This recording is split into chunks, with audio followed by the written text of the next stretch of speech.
voice for the MSMEs, creating visibility for them. Okay, good evening, everyone. So I'm here in Oshodi Market. I want to interview Mr. Divine Kingdom. So his business name is Divine Kingdom Enterprises. So I've known him for like 3 years now. So he's the perfect person. He's the perfect person to start off this series with. So this is my MSME visibility series. So I'm doing this to create awareness for SMEs or MSMEs and also know how they started. So see this as a mini online MBA for would-be business owners or current business owners who want to know how to start or scale up their business. So the next face you are seeing and the next voice you hear is that of Mr. Divine Kingdom. So let's get right into it. Okay, so this is Mr. Divine Kingdom. Say hello to the camera. Hello. He's a bit camera shy. I think he's new to this. So Mr. Divine Kingdom, how did you start this household items business? My name is Divine Kingdom, as Sharati said, and the company name is Divine Kingdom Enterprises. To God be all the glory. We are heading to 5 years in this line of business. We started with close to nothing, but with seriousness and consistency, we have been able to build a little level of wealth. I started by learning this from my boss. I spent 6 to 7 years serving my boss just apprenticeship. After the 6 to 7 years, as we agreed, I was settled. So I will boldly say I'm a loyal servant to my boss. I thought it as loyal as I can be when I was serving my boss. So he rewarded me with what he was able to afford. That seemed good to him, which is one part is a good thing to receive. Then after that, I have to start the life on my own.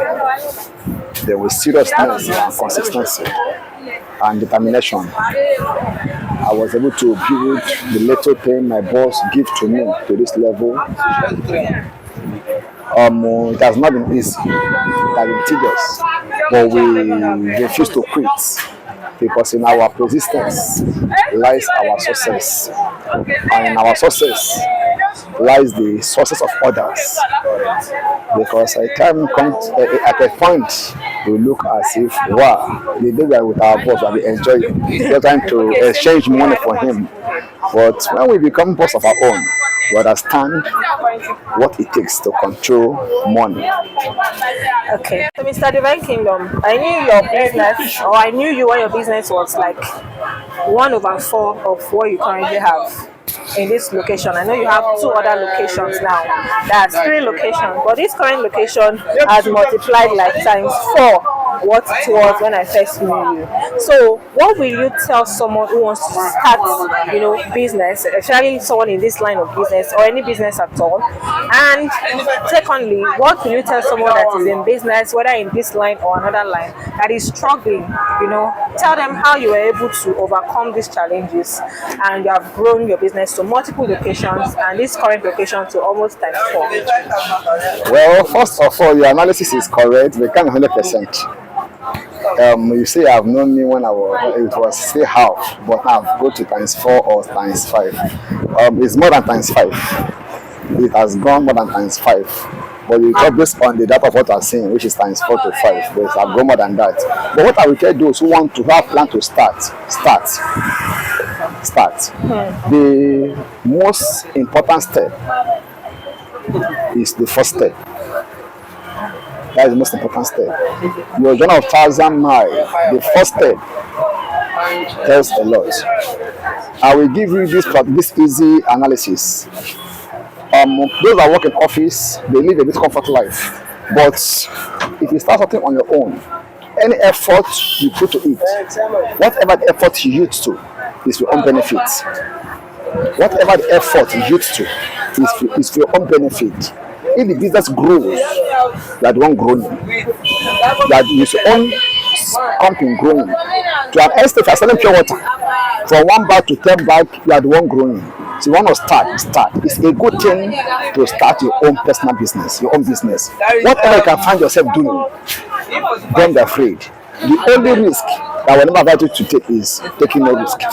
That is the worst risk that one should not take, taking no risk. Any other risk, you don't be afraid. Unless I'm afraid, will I sell? Will they buy? Unlike people that are working for salary, whether they say they did not sell, their boss must pay them. That one of the power employee have over his boss. The payment must come. But some afraid, will I sell, will I not sell? Stop those fear. Put them one side. You have conquered the fear. Start. Then the second question asks me, those are in business, having some challenges. What should I tell them? It's very simple. It's very simple. For application, need discipline. Look around you. Do not persevere. Because you train how to sell slippers, never means you will buy selling slippers. Because you learn how to sell food stuff. That means you will die selling food stuff. If that one is not working, don't be downcast. Go for a retreat. Not people that are working office or that do minutes that go to retreat. Even businessmen need retreat. Look around you. Look inside. Look outside. Check what is going on. Check what might be wrong. Is it your own application pattern that is not okay, or the business are into? First of all, try to find out what is wrong. If you can detect that which is wrong, the solution is at the tip of your finger. If you're having ups and downs in business, it's not a good reason to quit business. I've seen so many people who quit business and go back to office work. Ask them to update, they tell you that business is not doing well, which is true. I'm not disputing that, but you can make it to do well. So what I can tell those that have finished in business, look inside and look outside. Look in means check what is the problem. Then look outside, check what else can you add, what else can you do, what is working around you.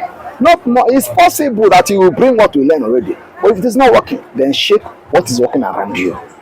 That's my own advice to those that are having struggles, challenges in their business. But don't quit. Don't quit. My point is don't quit. So thank you so much for those gems that you've dropped. So the last question for you this evening is, what do you think the government should do that will help business people, whether in your line, just business people generally, on scaling, or just what do you think the government should do? Just government have a lot to do. Our government have a lot to do. Like other developed countries, they finance their citizens, and because they are very sure that the money still remains with them. Giving me 20 million to run business with, and if they check my data, check everything, one that is sure that the money is still within the country. They know that, like other countries does that. Government should be giving people feasible loans. Who that want loan? Most people are afraid of getting loan, not because thief will come and hijack them from their hand, but it's possible that money will dissolve, will evaporate in their business. They can't account for it, not because they spend it, but our system of loan it did not favor low-scale business people. For instance, collecting 1M from bank for business support, I'm pretty sure that I'll pay 4%. That interest and other charges that we also collect for the approve the loan. And now 4% is 40k per month. And in the end of the 6 months or 1 year, 6 months is about 240k, 240k in total. Then I'm paying 40k in every 200,000 I collected. And guess what? I start paying that money back the next month. That means that I'm returning back the exact money I collected from the bank back to them. And such kind of loan never add to anything. I'm only returning back the money to them. So government have a lot to do. Should I talk about shop rent? That even as I start, I don't know my shop rent. The exact amount I paid this year, I'm pretty sure, 70% sure that I won't pay that amount next 2 years, next year. Nobody knows who have shop rent. Even transportation says something else. The amount to bring goods here today, tomorrow it can't be the same amount. And the difference is not just 2%. Something can be 10%, 20% increase. So the government has a lot to do. If government want to get it right, they have to start from grassroots.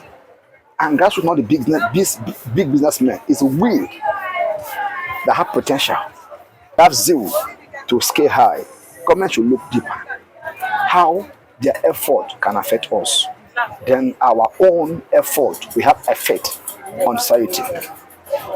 Government have a lot and a lot and a lot and a lot to do.